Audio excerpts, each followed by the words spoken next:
Engineers are sentenced to death just for damaging the power facilities, while doctors who commit murder can go unpunished. It's ridiculous that this was the result of a vote by all 513 residents of the island.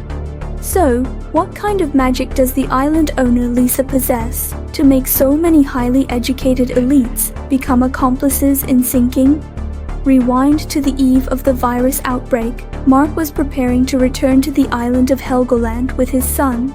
However, unlike before, security demanded negative proof from everyone boarding the island. The authorities' unusual behavior made Mark uneasy.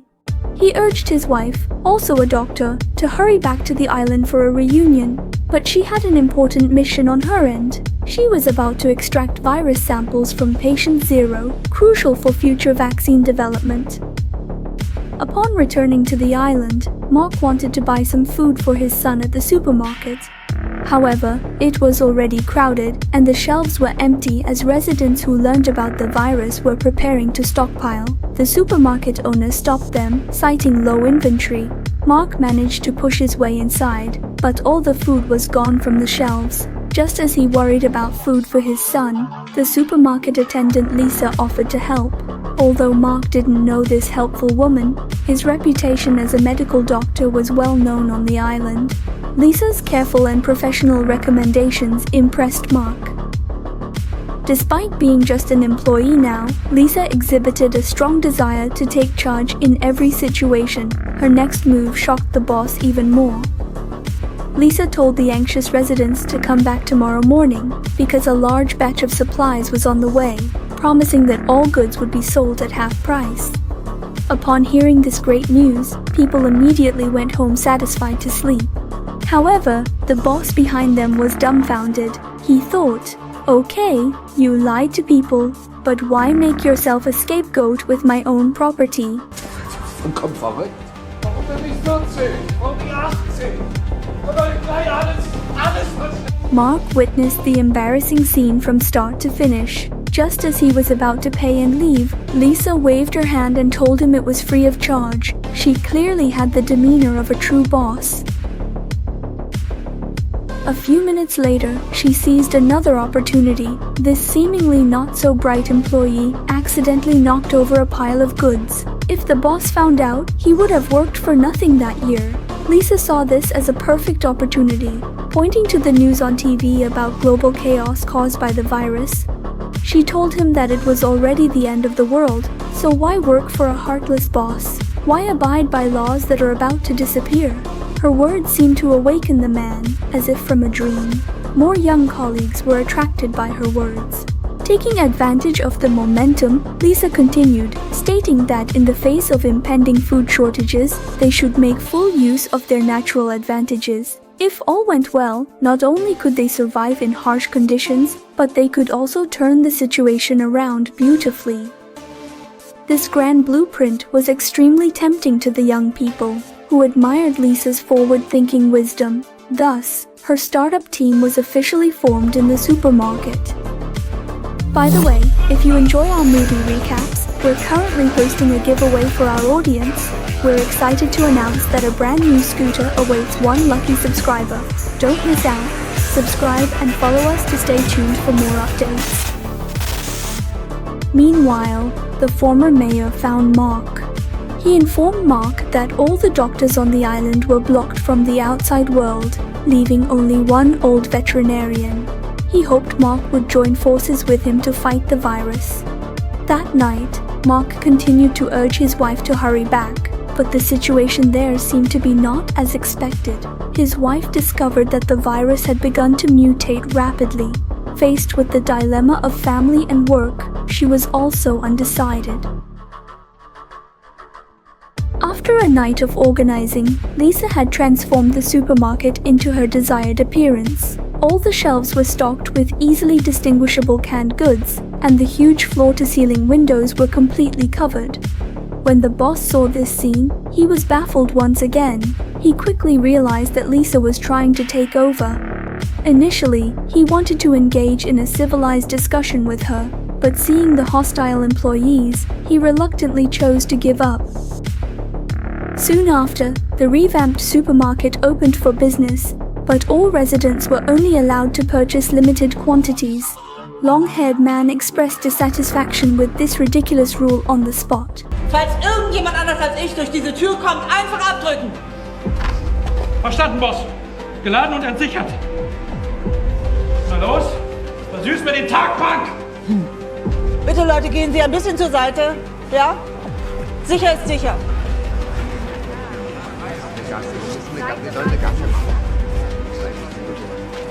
Alles klar.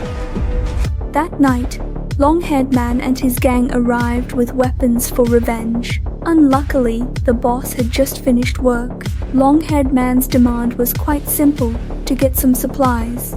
He coerced the boss, hoping to enter the supermarket. It was at this critical moment that Lisa launched her first ever vote in her life.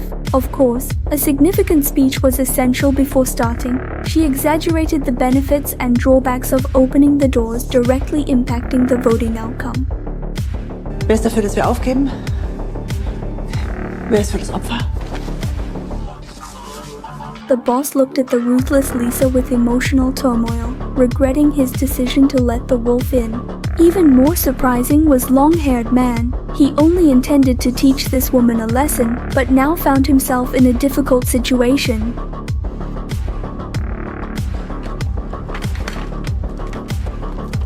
In this way, Lisa not only gained control of the island's food, but also acquired weapons delivered to her doorstep.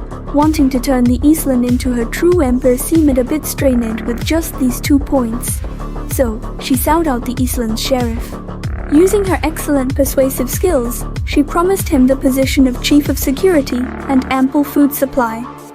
Under such conditions, it was only natural that the sheriff wouldn't refuse. As expected, he tacitly agreed.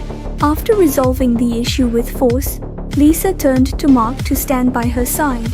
She handed over all medical resources on the island to Mark, and the entire process was recorded by her exclusive journalist and broadcasted on local television. With this move, Lisa's prestige skyrocketed. The mayor convened a meeting of all island residents that day, comforting them to face the virus with a positive attitude and assuring everyone that the government could guarantee survival.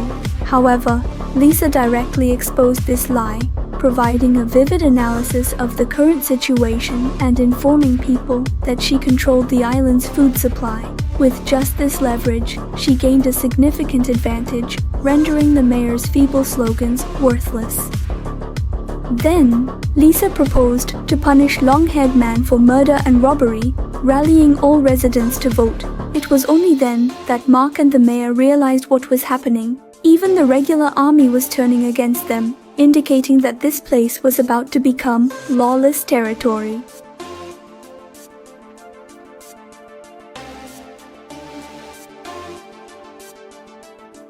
That night, Mark informed his wife of the terrible changes on the island, while his wife shared her new breakthroughs regarding the virus. However, at that moment, a group of thugs stormed into the hospital. They not only destroyed medical equipment, but also killed all the doctors, including Mark's wife. This illogical scene seemed somewhat comedic, as if the director wanted to emphasize Mark's importance later in the story, but couldn't think of another plot twist. So they arranged this absurd scene.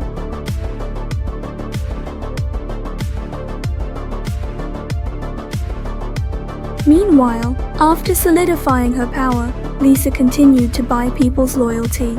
She approached the old veterinarian, hoping to enlist her support. Knowing that she had diabetes and insulin was a scarce resource, Lisa knew she wouldn't risk her life. During their conversation, Lisa noticed an advertisement on the calendar from a hotel boasting 513 rooms. This sparked an idea in her mind. She immediately fabricated a lie about the need to control the population on the island, because experts had calculated that only 513 people could be sustained, while the current population was around 1,000. So, how could they quickly reduce the population? Lisa soon devised a cruel plan. The next day, she secretly took the old veterinarian to the beach, where many virus carriers had been abandoned. Despite the risk of infection, they extracted the virus. Then, they randomly visited islanders' homes, ostensibly to administer vitamin injections, but in reality, they spread the virus without their victims' knowledge. When the victims fell ill, the waiting security team took care of them.